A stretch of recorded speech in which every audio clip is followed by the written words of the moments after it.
Friends, welcome to my channel. ನಾನಿವತ್ತು ಸೊಂಟದ ಸುತ್ತಳತೆ 40ಕ್ಕಿಂತ ಜಾಸ್ತಿ 42 ಇರೋರು 44 ಇರೋರು ಯಾವ ಥರ ಅಂಬ್ರೆಲಾ ಡ್ರೆಸ್ ಕಟ್ಟಿಂಗ್ ಮಾಡ್ಕೋಬೇಕು ಅಂತ ಈಸಿಯಾಗಿ ತೋರಿಸ್ತೀನಿ ಫ್ರೆಂಡ್ಸ್. ಕಟಿಂಗು ಮತ್ತು ಸ್ಟಿಚಿಂಗು ತೋರಿಸ್ತಿದ್ದೀನಿ. ಈ ವಿಡಿಯೋ ನೋಡಿದರೆ ನೀವೇ ಕಟಿಂಗ್ ಮಾಡಿಕೊಂಡು ಸ್ಟಿಚಿಂಗ್ ಮಾಡ್ಕೊಂಡು ಹಾಕೋಬೋದು ಫ್ರೆಂಡ್ಸ್. ಅಷ್ಟು ನೀಟಾಗಿ ತೋರಿಸ್ತಿದ್ದೀನಿ. ಕೊನೆವರೆಗೂ ವಿಡಿಯೋ ನೋಡಿ, ನಿಮಗೆ ಗೊತ್ತಾಗುತ್ತೆ ಫ್ರೆಂಡ್ಸ್. ನೋಡಿ ಫ್ರೆಂಡ್ಸ್, ನಾನಿಲ್ಲಿ 40 ಸೊಂಟದ ಸೈಜು ಸುತ್ತಳತೆ ಇರೋರಿಗೆ ನಾನು ರನ್ನಿಂಗಲ್ಲೇ ಸ್ಟಾರ್ಟಿಂಗೇ ಮೊದಲು ಸೊಂಟದ ಸುತ್ತಳತೆಗೆ ಬೇಕಾಗಿರೋ ಬಟ್ಟೆ ಎತ್ತಿಟ್ಕೊಳ್ತೀನಿ ಫ್ರೆಂಡ್ಸ್. ನಾನು ನೋಡಿ ಸೊಂಟದ ಸುತ್ತಳತೆ 40 ಇರೋರಿಗೆ 20 ನಾನು 2 ಫೋಲ್ಡ್ ಮಾಡಿದ್ದೀನಿ ಫ್ರೆಂಡ್ಸಲ್ಲಿ ಬಟ್ಟೆನ, ಹಾಗಾಗಿ 20 ತೊಗೊಳ್ತಿದ್ದೀನಿ. ಮೊದಲು ನಾನು ಸೊಂಟದ ಸುತ್ತಳತೆಗೆ ಕಟ್ ಮಾಡಿ ಇಟ್ಕೊಂಡ್ಬಿಡ್ತೀವಿ.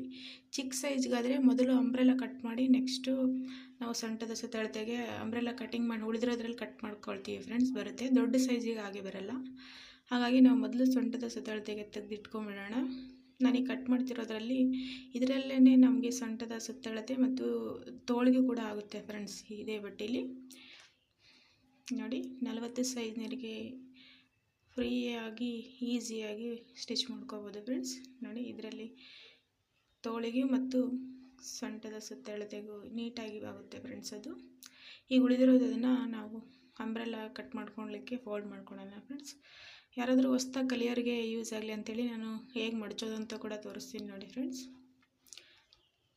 ಉಳಿದಿರೋ ಬಟ್ಟೆನ ಈ ಥರ ಮಡಚ್ಕೊಳ್ಳಿ. ಮೊದಲು 2 ಫೋಲ್ಡಿಂಗ್ ನೋಡಿ ಫ್ರೆಂಡ್ಸ್, 2 ಫೋಲ್ಡಿಂಗ್ ಇದೆ. ಈ ಮಡಚುವಾಗ ನೀಟಾಗಿ ಮಡಚ್ಕೊಳ್ಳಿ ಫ್ರೆಂಡ್ಸ್. ಇಲ್ಲಾಂದರೆ ಅಂಬ್ರೆಲಾ ಕಟಿಂಗ್ ಮಾಡುವಾಗ 4 ಪೀಸಸ್ ನಾವು ಒಂದೇ ಸಲ ಬರುವಾಗ ಕಟ್ ಮಾಡ್ತೀವಲ್ವ, ಒಂದು ಮೇಲೆ ಕೆಳಗೆ ಆಗಿಬಿಡುತ್ತೆ. ನೋಡಿ ಈ ಥರ ಮೂಲೆ ಮೇಲೆ ಫೋಲ್ಡ್ ಮಾಡ್ಕೊಳ್ಳಿ. ಪುಷ್ ಪ್ಯಾಂಟಿಗೆ ನಾವು ಮಡಚ್ಕೋತೀವಲ್ವ ಆ ಥರ ನೀಟಾಗಿ ಕೈಲಿ ಈ ಥರ ಮಾಡ್ಕೊಳ್ಳಿ ಫ್ರೆಂಡ್ಸ್. ಕಟ್ ಮಾಡಿದ ಮೇಲೆ ಬಟ್ಟೆ ಒಂದು ಕೆಳಗೆ ಒಂದು ಮೇಲೆ ಹಿಂದೆ ಮುಂದೆ ಆಗಬಾರ್ದು. ಹಾಗಾಗಿ ನೋಡಿ ನಾವು ಸೊಂಟದ ಸುತ್ತಳತೆ ನಾವು ಅಲ್ಲಿ 40-42 ಇರೋರಿಗೆ ಅಂತ ಹೇಳಿದ್ನಲ್ಲ, 40ಕ್ಕೆ ನಾಗಲೇ ಡಬಲ್ ಫೋಲ್ಡಿಗೆ ಸೊಂಟಕ್ಕೆ 2 ಪದರ ಇತ್ತಲ್ವ, ಹಾಗಾಗಿ 20 ತೊಗೊಂಡಿದ್ದೆ. ಇದು 4 ಫೋಲ್ಡ್ ಇರೋದ್ರಿಂದ 10 ತೊಗೊಳ್ತಿದ್ದೀನಿ ಫ್ರೆಂಡ್ಸ್. ಇದು ನೀವು ಸೊಂಟದ ಸುತ್ತಳತೆ 42 ಇತ್ತಂದರೆ 11 ತೊಗೊಳ್ಳಿ ಇಲ್ಲಿ. ನೋಡಿ ಫ್ರೆಂಡ್ಸ್, ಒಂದು ಲೈನ್ ಹಾಕ್ಕೊಳ್ತಿದ್ದೀನಿ. ಅಲ್ಲಿಂದ ನಿಮಗೆ ನೆಕ್ಸ್ಟ್ ನಿಮ್ಮ ಬಟ್ಟೆ ಎಷ್ಟು ಉಳಿಯುತ್ತಾ ನೋಡಿ, 28ರಿಂದ 31ವರೆಗೂ ಉಳಿಯುತ್ತೆ ಫ್ರೆಂಡ್ಸ್. ನಿಮ್ಮ ಬಟ್ಟೆ ಎಷ್ಟು ಸಿಗುತ್ತೋ ಅಷ್ಟಕ್ಕೆ ಒಂದೇ ಅಳತೆಗೆ ಲೈನ್ ಹಾಕ್ಕೊಂಬನ್ನಿ. ನಾವು 10ಕ್ಕೆ ಏನು ಲೈನ್ ಹಾಕಿರ್ತೀವಲ್ಲ ಅಲ್ಲಿಂದ ಮೆಜರ್ಮೆಂಟಲ್ಲಿ ಸೇಮ್ 28 ಇಲ್ಲ 29, 30, 31 ಇಷ್ಟು ಉಳಿಯುತ್ತೆ ಫ್ರೆಂಡ್ಸ್. ನಿಮ್ಮ ಬಟ್ಟೆ ಎಷ್ಟು ಲೆಂತ್ ಉಳಿದಿದೆಯೋ ಅಷ್ಟಕ್ಕೆ ಒಂದು ಲೈನ್ ಹಾಕ್ಕೊಂಬನ್ನಿ.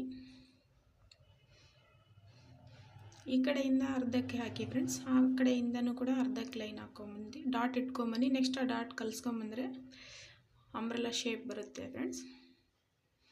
ಒಂದಕ್ಕೊಂದು ಕನೆಕ್ಟ್ ಮಾಡಿದರೆ ನೆಕ್ಸ್ಟ್ ಡಾಟ್ ಹಾಕ್ಕೊಂಬಂದವನ್ನ ಕನೆಕ್ಟ್ ಮಾಡ್ಕೊಳ್ಳೋಣ.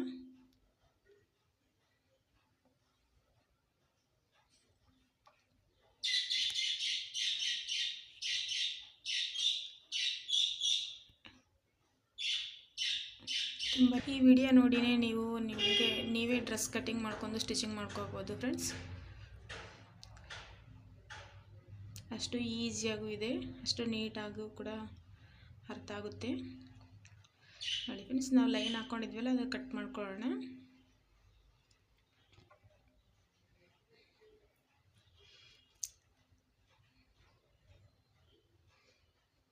ನಾವು ಕೂಡ ಯೂಟ್ಯೂಬಲ್ಲಿ ನೋಡಿ ಫ್ರೆಂಡ್ಸ್ ಕಲ್ತಿದ್ದು. ಹಾಗಾಗಿ ಈಗ 2-3 ವರ್ಷದಿಂದ ನಾನೇ ನನ್ನ ಡ್ರೆಸ್ಸು ಬ್ಲೌಸ್ ಎಲ್ಲ ನಾನೇ ಸ್ಟಿಚ್ ಮಾಡ್ಕೊಳ್ತಿದ್ದೀನಿ. ತುಂಬ ಕಂಫರ್ಟಬಲ್ ಆಗಿರುತ್ತೆ ಫ್ರೆಂಡ್ಸ್. ನೀವು ಕೂಡ ಈಸಿಯಾಗಿ ಕಲಿತು ನಿಮ್ಮ ಡ್ರೆಸ್ಸು ಬ್ಲೌಸು ನೀವೇ ಸ್ಟಿಚ್ ಮಾಡ್ಕೊಳ್ಳಿ ಫ್ರೆಂಡ್ಸ್, ಇಂಟ್ರೆಸ್ಟ್ ಇರೋರು.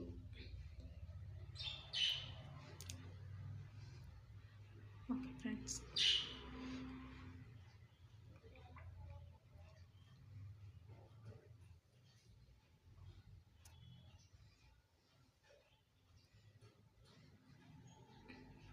ಫ್ರೆಂಡ್ಸ್ ಈಗ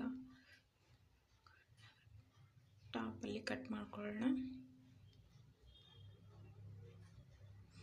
ಈ ವಿಡಿಯೋ ನಿಮಗೆ ಇಷ್ಟ ಆದರೆ ಲೈಕ್ ಮಾಡಿ, ಕಾಮೆಂಟ್ ಮಾಡಿ, ಶೇರ್ ಮಾಡೋದನ್ನು ಮರಿಬೇಡಿ ಫ್ರೆಂಡ್ಸ್. ಹಾಗೂ ನಮ್ಮ ಚಾನಲ್ಗೆ ನೀವಿನ್ನೂ ಸಬ್ಸ್ಕ್ರೈಬ್ ಆಗಿಲ್ಲ ಅಂದರೆ ಈಗಲೇ ಸಬ್ಸ್ಕ್ರೈಬ್ ಆಗಿ ಫ್ರೆಂಡ್ಸ್. ನೋಡಿ ಫ್ರೆಂಡ್ಸ್, ಇಲ್ಲಿ ಸ್ವಲ್ಪ ಕಡಿಮೆ ಬರ್ತಾ ಇದೆ. ನಾವು ಬಾಡಿಗೆ ಮೊದಲು ಕಟ್ ಮಾಡಿಕೊಂಡಾಗ ಈ ಥರ ಕಡಿಮೆ ಬರುತ್ತೆ ಫ್ರೆಂಡ್ಸ್, ಕಾಮನ್ ಇದು. ಹಾಗಾಗಿ ಸ್ವಲ್ಪ ಅಲ್ಲಿ ಉಳಿದಿರುತ್ತಲ್ವ ಅದನ್ನು ಪ್ಯಾಚ್ ಮಾಡಿಕೊಂಡ್ರೆ ಅದು ಕೂಡ ನೀಟಾಗುತ್ತೆ ಫ್ರೆಂಡ್ಸ್. ನಾವು ಪ್ಯಾಚ್ ಹಾಕಿರೋದು ಕೂಡ ಕಾಣೋದಿಲ್ಲ, ಅಷ್ಟು ನೀಟಾಗಿ ಸ್ಟಿಚ್ ಮಾಡ್ಕೋಬೋದು ನೋಡಿ ಫ್ರೆಂಡ್ಸ್. ಈಗ ಸಣ್ಣದ ಬಟ್ಟೆ ಎತ್ತಿಟ್ಟಿದ್ವಲ್ವ ಕಟ್ ಮಾಡಿ, ಅದಕ್ಕೆ ಈಗ ನೆಕ್ ಶೇಪು ಮತ್ತು ಕಂಕಳ ಶೇಪ್ ಕೊಡೋಣ ಫ್ರೆಂಡ್ಸ್. ನಾನಿಲ್ಲಿ ಬೋಟ್ ನೆಕ್ ಕಟ್ ಮಾಡ್ತೀನಿ ಫ್ರೆಂಡ್ಸ್ ನೋಡಿ. ಇದರಲ್ಲಿ ಮತ್ತೆ ನಾವು ಡಬಲ್ ಫೋಲ್ಡ್ ಮಾಡಿ ಕಟ್ ಮಾಡ್ಕೊಂಡಿದ್ನಲ್ವ, 20ಕ್ಕೆ 2 ಪೀಸ್ ಮಾಡ್ಕೊಳ್ತೀನಿ ಫ್ರೆಂಡ್ಸ್. ಇದನ್ನು ಉದ್ದ 15 ತೊಗೊಂಡಿದ್ದೀನಿ ಫ್ರೆಂಡ್ಸ್ ನಾನು. ಸೊಂಟದ ಸುತ್ತಳತೆ 20, ಉದ್ದ 15 ಇಲ್ಲ 16 ಇಷ್ಟೇ ಇರುತ್ತೆ ಫ್ರೆಂಡ್ಸ್, ಅದಕ್ಕಿಂತ ಜಾಸ್ತಿ ಬರಲ್ಲ. ನಾವು ತೆಳ್ಳಗಿದ್ದೀವಿ ಅಂತ ಅನ್ನೋರಿಗೆ 14 ಬರ್ಬೋದು, 14, 15, 16 ಇಷ್ಟರಲ್ಲೇ ಇರುತ್ತೆ ಅನಿಸುತ್ತೆ. ನಾನಿಲ್ಲಿ 15 ಉದ್ದ ತೊಗೊಂಡಿದ್ದೀನಿ ಫ್ರೆಂಡ್ಸ್, 20 ಅಗಲ ತೊಗೊಂಡಿದ್ದೀನಿ. ನಾನು 2 ಪೀಸ್ ಮಾಡ್ಕೊಳ್ತೀನಿ ಈಗ. ಅದು 2 ಪೀಸ್ ಆಗಿ ಉಳಿದಿದ್ದರಲ್ಲಿ ತೋಳಿಗೆ ಯೂಸ್ ಮಾಡ್ಕೊಳ್ತೀನಿ. ಸ್ವಲ್ಪನೂ ಬಟ್ಟೆ ಎಲ್ಲಿ ವೇಸ್ಟ್ ಆಗಲ್ಲ ಫ್ರೆಂಡ್ಸ್, ಅಷ್ಟು ನೀಟಾಗಿ ಬರುತ್ತೆ ಅಂಬ್ರೆಲ್ಲ ಡ್ರೆಸ್.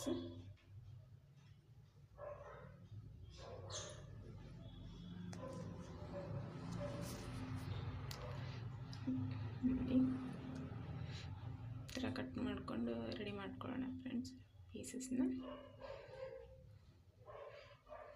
ನೋಡಿ ಇದು ತೋಳಿಗಿರುತ್ತೆ ಫ್ರೆಂಡ್ಸ್.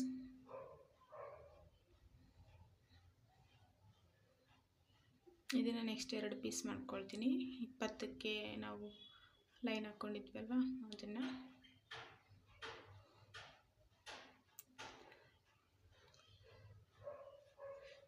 ಇದನ್ನು ಈಗ ಕಟಿಂಗಿಗೆ ಮಡಚ್ಕೊಳ್ಳೋಣ ಫ್ರೆಂಡ್ಸ್. ನೆಕ್ ಶೇಪ್ ಕೊಡಬೇಕಲ್ವ, ಕಂಕಳ ಶೇಪು ನೆಕ್ ಶೇಪ್ಗೆ ನೋಡಿ ಈ ಥರ ಡಬಲ್ ಫೋಲ್ಡಾಗಿ ನೀಟಾಗಿ ಮಡಿಚ್ಕೊಳ್ಳಿ. ಸಾಫ್ಟಾಗಿರೋ ಕ್ಲಾತು ಜಾರುತ್ತೆ ಫ್ರೆಂಡ್ಸ್, ನೀಟಾಗಿ ಡಬಲ್ ಫೋಲ್ಡ್ ಕರೆಕ್ಟಾಗಿ ಮಾಡ್ಕೊಳ್ಳಿ.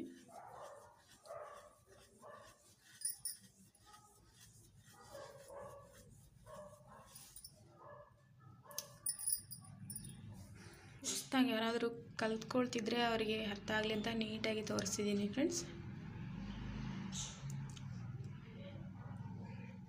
ಫೋಲ್ಡಿಂಗು ಕೂಡ ಕನ್ಫ್ಯೂಸ್ ಆಗ್ತದೆ. ನಾವು ಯೂಟ್ಯೂಬಲ್ಲೇ ನೋಡಿ ಕಲ್ತ್ಕೊಳ್ಳೋದ್ರಿಂದ ಡೈರೆಕ್ಟಾಗಿ ನೋಡಿ ಫ್ರೆಂಡ್ಸ್, ಬೋಟ್ ನೆಕ್ ನೋಲಿದ್ದಿರೋದ್ರಿಂದ ನಾನು ಫೋಲ್ಡ್ ಮಾಡಿದ್ದೀನಿ. ಒಂದೇ ಸಲಕ್ಕೆ ಬೇಗ ಫೋಲ್ಡಿಂಗ್ ಅದು ಅರ್ಥ ಆಗಲ್ಲ ಫ್ರೆಂಡ್ಸ್, ನಮಗೂ ಫಸ್ಟ್ ಹಾಗೆ ಆಗ್ತಿತ್ತು. ಹಾಗಾಗಿ ನಾನು ಫೋಲ್ಡಿಂಗ್ ಕೂಡ ತೋರಿಸಿದ್ದೀನಿ ನೀಟಾಗಿ, ಈಸಿಯಾಗಿ ಅರ್ಥ ಆಗಲಿ ಅಂತೇಳಿ. ನೋಡಿ 7 ತೊಗೊಳ್ತಿದ್ದೀನಿ. 6, 6.5, 7 ಇರುತ್ತೆ ಫ್ರೆಂಡ್ಸ್. ತೆಳ್ಳಗಿರೋರಿಗಾದರೆ 6.5 ಇರುತ್ತೆ. ನಾನು 7 ಸೈಜು 7 ತೊಗೊಳ್ತಿದ್ದೀನಿ.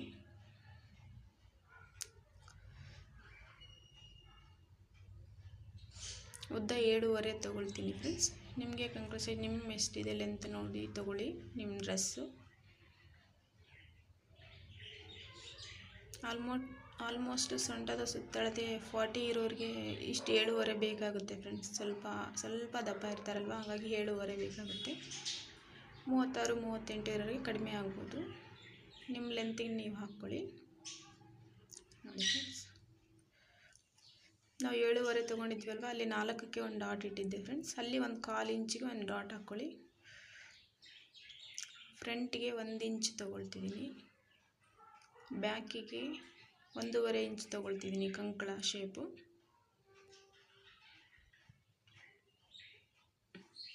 ನೋಡಿ ಫ್ರೆಂಡ್ಸ್, ಇದು ಫ್ರಂಟಿಗೆ ಮೊದಲು ಜಾಯಿಂಟ್ ಮಾಡ್ಕೊಳ್ಳೋಣ. 1 ಇಂಚಿಗೆ ಹಾಕ್ಕೊಂಡಿರ್ತೀವಲ್ವ, ಅದು ಸ್ವಲ್ಪ ಕ್ರಾಸ್ ಬರಬೇಕು.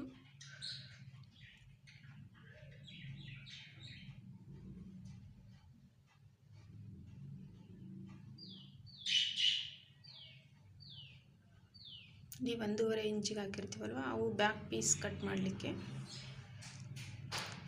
ಮೇಲಿಂದು ಫ್ರಂಟ್ ಪೀಸ್ ಕಟ್ ಮಾಡ್ಕೊಳ್ಳಿ, ಕೆಳಗಿಂದು ಬ್ಯಾಕ್ ಪೀಸ್ ಕಟ್ ಮಾಡ್ಕೊಳ್ಳಿ. ನಾವಿಲ್ಲಿ ನೆಕ್ ಶೇಪ್ ನೀವು ಬೇರೆ ಶೇಪ್ ಕೊಡೋದಾದರೆ ಈಗಲೇ ಕಟ್ ಮಾಡ್ಕೊಳ್ಳಿ ಫ್ರೆಂಡ್ಸ್. ನಾನು ಬೋಟ್ ನೆಕ್ ಸ್ಟಿಚ್ ಮಾಡೋದ್ರಿಂದ ಕಟ್ ಮಾಡಲ್ಲ ನೋಡಿ ಫ್ರೆಂಡ್ಸ್. ಈ 1.5 ಇಂಚಿಗೆ ಏನು ಡಾಟ್ ಹಾಕಿರ್ತೀವಲ್ವ, ಅಲ್ಲಿ 4 ಪೀಸಸ್ ಕಟ್ ಮಾಡ್ಕೊಳ್ಳೋಣ. 4 ಪೀಸ್ ಕಟ್ ಮಾಡ್ತಿದ್ದೀನಿ.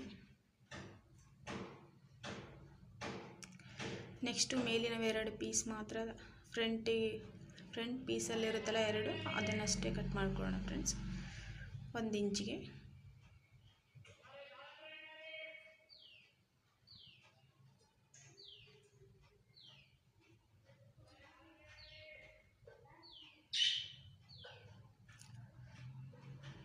ಓಕೆ ಫ್ರೆಂಡ್ಸ್, ಇದು ಕಟ್ಟಿಂಗ್ ಇಷ್ಟೇ ಆಯ್ತು. ಈಗ ನೆಕ್ಸ್ಟ್ ಸ್ಟಿಚಿಂಗ್ ಮಾಡೋದು ತೋರಿಸ್ತೀನಿ ಫ್ರೆಂಡ್ಸ್.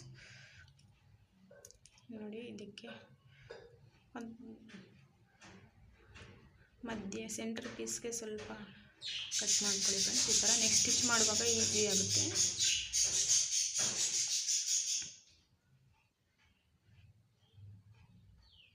ನೋಡಿ ಫ್ರೆಂಡ್ಸ್, ಈ ಥರ ಬರುತ್ತೆ.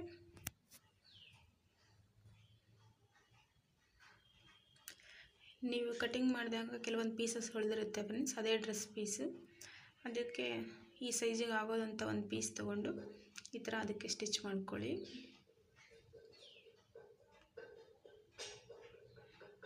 ಕರೆಕ್ಟಾಗಿ ಬರಲಿ ಅಂಥೇಳಿ ನಾನೊಂದು ಕಡೆ ಕೈ ಇಟ್ಕೊಂಡಿದ್ದೆ, ಇನ್ನೊಂದು ಕಡೆ ಸೂಜಿ ಹಾಕ್ಕೊಂಡಿದ್ದೀನಿ ಫ್ರೆಂಡ್ಸ್.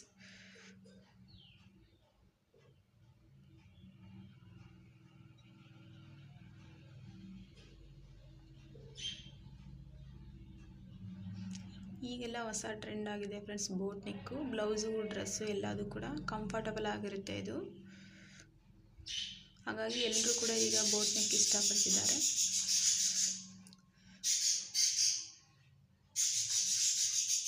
ನಮಗೂ ಕೂಡ ಕಂಫರ್ಟಬಲ್ ಅನಿಸುತ್ತೆ ಫ್ರೆಂಡ್ಸ್ ಬೋಟ್ ನೆಕ್.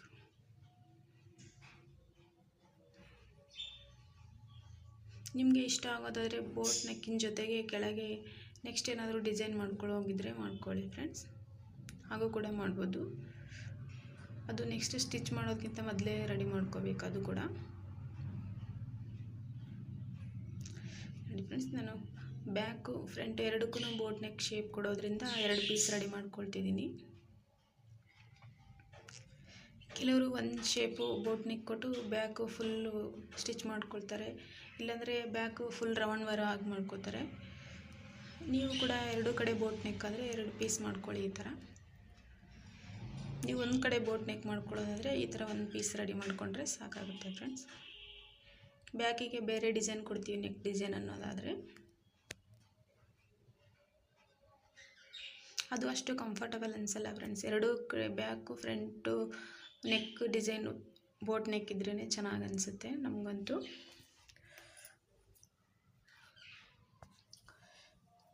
ಫ್ರೆಂಡ್ಸ್, ಈಗ ನೆಕ್ ಪೀಸ್ ಕ್ಲಾತ್ ತೊಗೊಂಡು ಅದಕ್ಕೆ ಜಾಯಿನ್ ಮಾಡೋಣ ಫ್ರೆಂಡ್ಸ್. ಈಗ ನಾವು ಕ್ಯಾನ್ವಾಸ್ ಸ್ಟಿಚ್ ಮಾಡಿಟ್ವಲ್ಲ,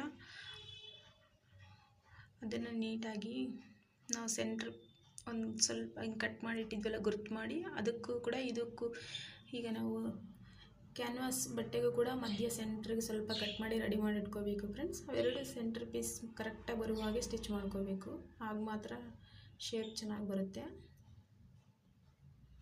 ನೋಡಿ, ರೆಡಿ ಆಯಿತು. ಈಗ ಉಳಿದಿರೋ ಬಟ್ಟೆಯನ್ನು ಕಟ್ ಮಾಡ್ಕೊಳ್ಳೋಣ.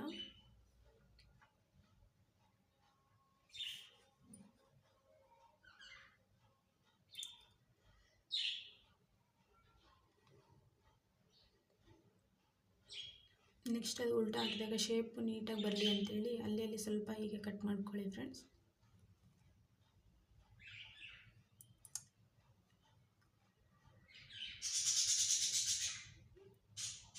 ನೆಕ್ಸ್ಟ್ ನೋಡಿ, ಹೀಗೆ ಉಲ್ಟಾ ಹಾಕ್ಬಿಟ್ಟು ಒಂದು ಹೊಲಿಗೆ ಬಿಡಿ ಫ್ರೆಂಡ್ಸ್. ಅದ್ರ ಮೇಲೆ ನೀಟಾಗಿ ಇಟ್ಕೊಳ್ಳಿ ಫ್ರೆಂಡ್ಸ್. ಕ್ಲಾತ್ ಸಾಫ್ಟಾಗಿರೋ ಜಾರ್ತದೆ, ಹಾಗಾಗಿ ಸ್ವಲ್ಪ ಎಳೆದು ಗಟ್ಟಿಯಾಗಿ ನೀಟಾಗಿ ಹಿಡ್ಕೊಂಡ್ರೆ ಶೇಪ್ ಚೆನ್ನಾಗಿ ಬರುತ್ತೆ ಫ್ರೆಂಡ್ಸ್.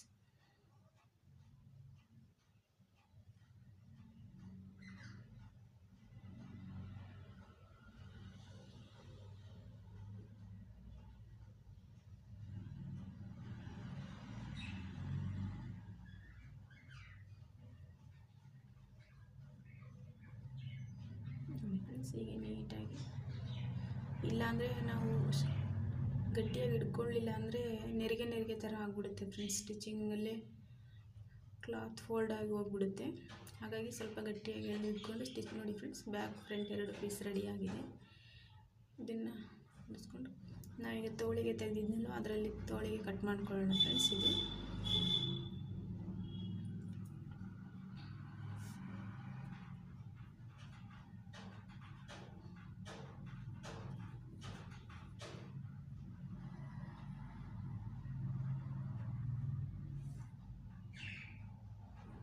ತೋಳು ಕಟ್ ಮಾಡಿ ಹೊಲಿದ್ರೆ ರೆಡಿ ಆಗುತ್ತೆ ಫ್ರೆಂಡ್ಸ್ ಇದು. ಮತ್ತು ನಾನು ಬೋಟ್ ಅಂಬ್ರೆಲಾ ಶೇಪ್ ಕಟ್ ಮಾಡುವಾಗ ಒಂದು ಸ್ವಲ್ಪ ಪೀಸ್ ಇಲ್ಲಿ ಅಟ್ಯಾಚ್ ಮಾಡಬೇಕಂತ ತೋರಿಸಿದ್ನಿಲ್ಲ ಫ್ರೆಂಡ್ಸ್, ಅದು ಇಲ್ಲಿ ನಾನು ಪೀಸ್ ಅಟ್ಯಾಚ್ ಮಾಡ್ತಾ ಇದ್ದೀನಿ. ನೀವು ಉಳಿದಿರೋ ಪೀಸ್ ಇಟ್ಕೊಂಡು ನೋಡಿದರೆ ಗೊತ್ತಾಗುತ್ತೆ ನಿಮಗೆ ಯಾವ ಥರ ಅಟ್ಯಾಚ್ ಮಾಡೋದು ಅದಕ್ಕೆ ಅಂಥೇಳಿ. ಅದು ಹೀಗೆ ಸ್ಟ್ರೈಟಾಗಿ ಒಂದು ಹೊಲಿಗೆ ಹಾಕಿದ್ಮೇಲೆ ಮತ್ತು ಉಲ್ಟಾ ಒಂದು ಹೊಲಿಗೆ ಹಾಕಿದರೆ ನಾವು ಕಟ್ ಮಾಡಿ ಅಟ್ಯಾಚ್ ಮಾಡಿ ಅಂತಲೇ ಗೊತ್ತಾಗಲ್ಲ ಫ್ರೆಂಡ್ಸ್, ನೀಟಾಗಿ ಕೂರುತ್ತೆ ಕೂಡ, ಏನು ಡಿಫ್ರೆಂಟ್ ಅನ್ಸಂಗಿಲ್ಲ. ಪೀಸ್ ಹಾಕಿದರೆ ಅನ್ನೋಗೂ ಕೂಡ ಕಾಣಲ್ಲ ಫ್ರೆಂಡ್ಸ್, ಅಷ್ಟು ನೀಟಾಗೂ ಕೂಡ ಬರುತ್ತೆ.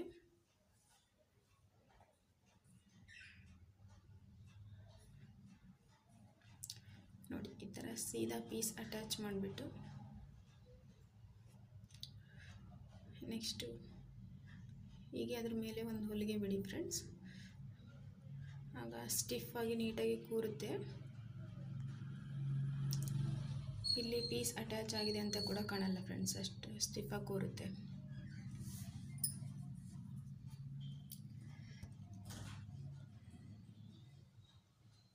ನೆಕ್ಸ್ಟು ಸೊಂಟ ಸೈಡ್ ಪೀಸ್ ಜಾಯಿಂಟ್ ಮಾಡ್ಕೊಳ್ತಿದ್ದೀನಿ ಫ್ರೆಂಡ್ಸ್. ನಾನು ಸೈಡ್ ಪೀಸ್ ಜಾಯಿಂಟ್ ಆದಮೇಲೆ ನೀವು ಅಂಬ್ರೆಲಾ ಪೀಸ್ಗೂ ಮತ್ತು ಸೊಂಟದ ಪಟ್ಟಿ ಇರುತ್ತಲ್ಲ ಆ ಪೀಸ್ಗೂ ಜಾಯಿಂಟ್ ಮಾಡಿ ಸ್ಟಿಚ್ ಮಾಡ್ಕೊಳ್ಳಿ ಫ್ರೆಂಡ್ಸ್. ಒಂದೊಂದು ಸಲ ನಾವು ಅಂಬ್ರೆಲಾ ಪೀಸಲ್ಲಿ ಒಂದು ಅರ್ಧ ಇಂಚು 1 ಇಂಚು ಸ್ವಲ್ಪ ಕ್ಲಾತ್ ಹೆಚ್ಚಾಗಿ ಉಳಿತದೆ ಫ್ರೆಂಡ್ಸ್, ಆಗ ಲಾಸ್ಟಲ್ಲಿ ಅದಕ್ಕೆ ಒಂದು ನೆರಿಗೆ ಕೊಟ್ಟರೆ ಕರೆಕ್ಟಾಗಿ ಆಗುತ್ತೆ ಲೆಂತು.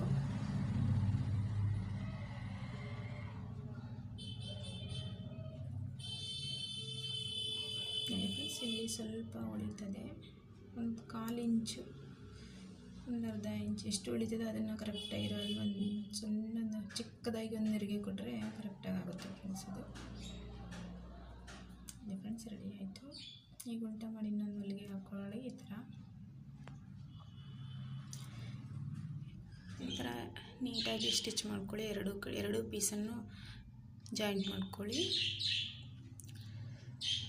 ಮಕ್ಕಳು ದೊಡ್ಡವರಾಗಿ ಕಾಲೇಜ್ಗೆ ಹೋದಾಗ ಸ್ವಲ್ಪ ಟೈಮ್ ಉಳಿಯುತ್ತೆ ಫ್ರೆಂಡ್ಸ್, ಹಾಗಾಗಿ ನಾನೀಗ ನನಗೆ ಗೊತ್ತಿರೋದನ್ನ ಈಗ ಡ್ರೆಸ್ ಕಟಿಂಗು ಸ್ಟಿಚಿಂಗು ವಿಡಿಯೋ ಮಾಡಿ ನೀಟಾಗಿ ಹಾಕ್ತಿದ್ದೀನಿ. ನೋಡಿ ಫುಲ್ ಸ್ಟಿಚ್ ಆದಮೇಲೆ ಈ ಥರ ಬರುತ್ತೆ.